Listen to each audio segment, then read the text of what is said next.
Seguramente alguna vez has sido espectador de algún film cinematográfico, ya sea de romance, de terror, drama, de fantasía, entre otras. Pero ¿te has preguntado cómo nació el cine? En este video te mostraremos 10 datos acerca de su historia. Dato número 1. La metáfora del mito de la caverna ilustra en esencia el propósito de una cinta cinematográfica. La fábula de Platón expresa que en una cueva había unas personas que no podían salir de ella y que tomaban por realidad la sombra de los objetos que la luz del sol disparaba en la pared. En este sentido, encontramos la semejanza en el cine, puesto que en este se proyecta la imagen de lo tangible, creando una representación de los objetos, siendo esas representaciones fundadoras de otras realidades. Dato número 2. El cine es el resultado de un desarrollo técnico y científico de finales del siglo XIX, exactamente el 27 de diciembre de 1895. En un café de París, los hermanos Lumière hacen una exhibición pública que tenía como propósito mostrar un invento científico. Sin saberlo, ellos proyectan las primeras películas de la historia de cine. La primera se titulaba La salida de los obreros de la fábrica y la segunda La llegada del tren a la estación de Ciutat, las cuales son el resultado de unas fotografías que muestran la vida cotidiana y que los hermanos Lumière tomaron. Estas imágenes en movimiento solo duran 20 segundos, pero había en ellas armonía en el movimiento como una estética artística. Eran equilibradas, tenían juego de luces y sombra, composición y perspectiva. Dato número 3.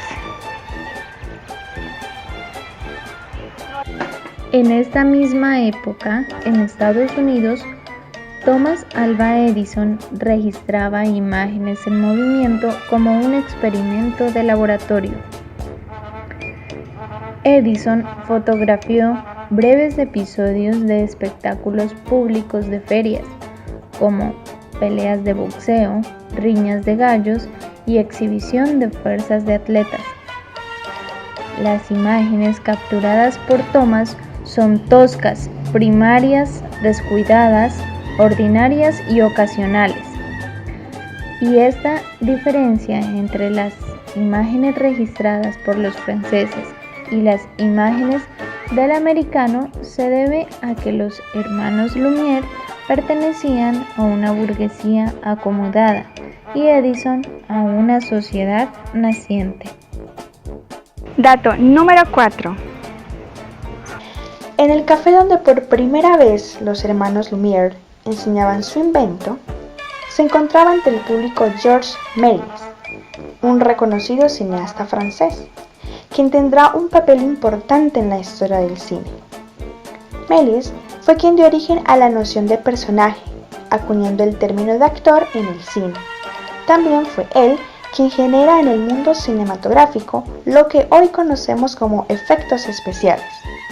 Méliès fue el primero en hacer adaptaciones literarias al cine, siendo una novela de Julio Verne la fuente inspiradora del cineasta para realizar su primera película titulada El viaje a la luna. Pese a tantos aportes de Méliès, fue después de su muerte que recibió un reconocimiento por su trabajo. Dato número 5. David Walter Griffith da origen al relato cinematográfico. Lo consideró un medio idóneo para narrar con imágenes los sucesos cotidianos, lo cual está muy representado en la película Vida de un bombero americano, o más conocida como Sálvame en un incendio, de 1902, teniendo una estructura narrativa orgánicamente desplegada en torno a un núcleo y subdividida según la lógica sucesión de las acciones. Griffith implementó una eficacia narrativa en más de 500 películas, de las que se destacan El nacimiento de una nación de 1914 e Intolerancia de 1916. Dentro de las innovaciones que Griffith utiliza en sus películas se destacan la vista o plano panorámico, el plano general, el primer plano, la cámara móvil, las cortinillas, los fundidos. También implementa elementos emocionales novedosos, introduciendo al cine las primeras formas de expresión, el énfasis melodramático, el fondo romántico, el sistema de estrellas. Dato número 6. En los primeros años del siglo XX, el continente europeo se ve azotado por la asolación que trajo consigo la Primera Guerra Mundial. Los resultados fatídicos que esta ocasionó tuvieron repercusiones en el campo artístico y por ende en el cine. Los quebrantos que económica y culturalmente sufrió el viejo continente fueron la lira de los artistas para protestar contra el pasado y el sistema comercial en el que el cine norteamericano se había convertido, pues los europeos rechazaban la idea que el cine fuera tomado como un pasatiempo trivial que generaba ganancias económicas. A partir de ese momento, el cine comienza a redefinir su significado, defendido por los europeos con movimientos artísticos en los que le otorgaban valor de índole poético, metafísico, social, entre otros. Dato número 7. Las dos primeras décadas del siglo XX resuelven a su manera algunas de las inquietudes sobre el carácter inequívoco del cine como arte. Es allí donde aparece la primera y segunda vanguardia del cine francés, el impresionismo y el surrealismo.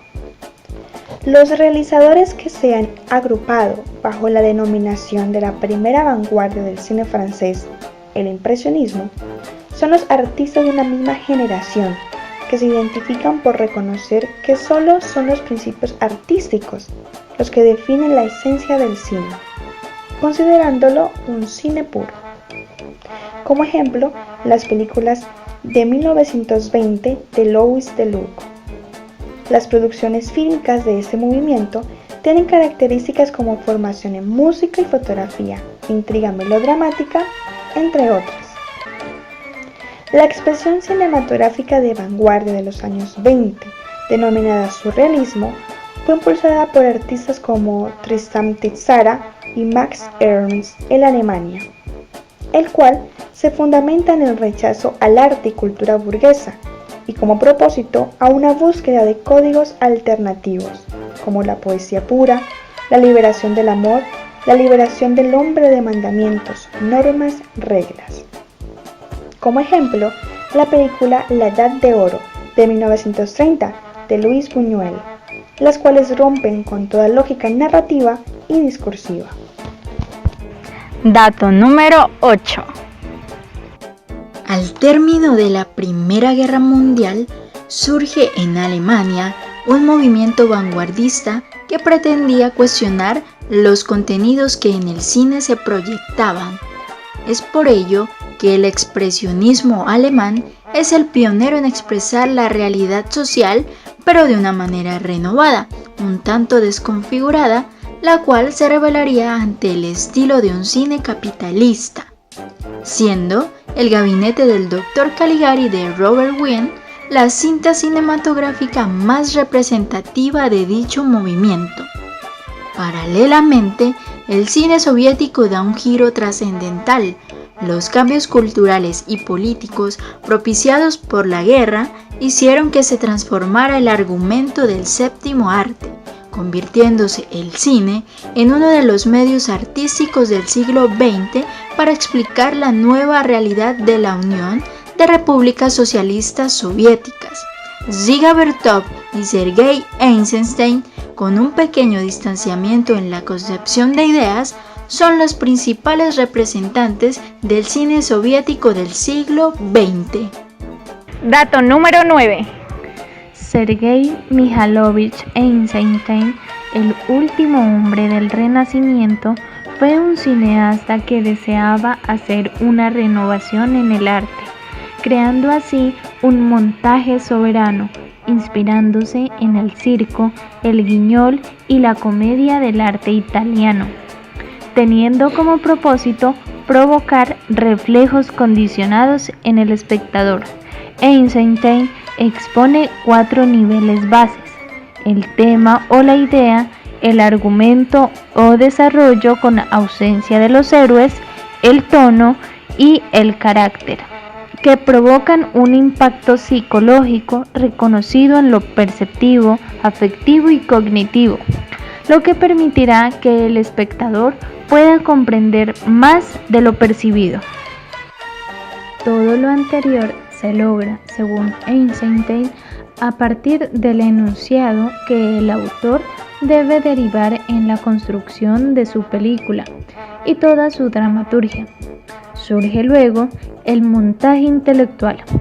Es una representación de género diferente que se caracteriza porque descubre el valor del ángulo, rompe con la noción del punto de vista, crea la unidad estructural basada en el montaje. Introduce en el cine la noción del realismo heroico o realismo monumental. Realiza la síntesis entre el documental y el cine argumental. Sustituye el efecto emotivo. La emotividad, lejos de anularse a favor de un proceso de asociaciones puramente conceptuales, se utiliza como chispa para despertar, alertar o irritar al espectador y así estimular su capacidad intelectual. Dato número 10. En un principio, el cine carecía de sonido. Por este motivo, los actores debían hacer una buena representación gráfica del mensaje que querían transmitir, siendo el humor una característica principal del cine silente. Charles Chaplin fue el principal defensor del cine mudo. Con su personaje de Charlotte, representaba de manera cómica situaciones de la cotidianidad en las que el espectador se sentía fácilmente identificado. Cuando llega la incursión del cine sonoro, alrededor de 1929, la palabra adquiere un valor significativo en el filme. Chaplin, principal opositor del cine sonoro, se negó a darle voz a su personaje y solamente introdujo el sonido a sus obras para efectos de musicalidad. A partir de 1930, el cine toma un nuevo giro, el tránsito de lo mudo a lo sonoro. Esperamos que este video haya sido de su agrado. Nos vemos en una próxima ocasión. Bye.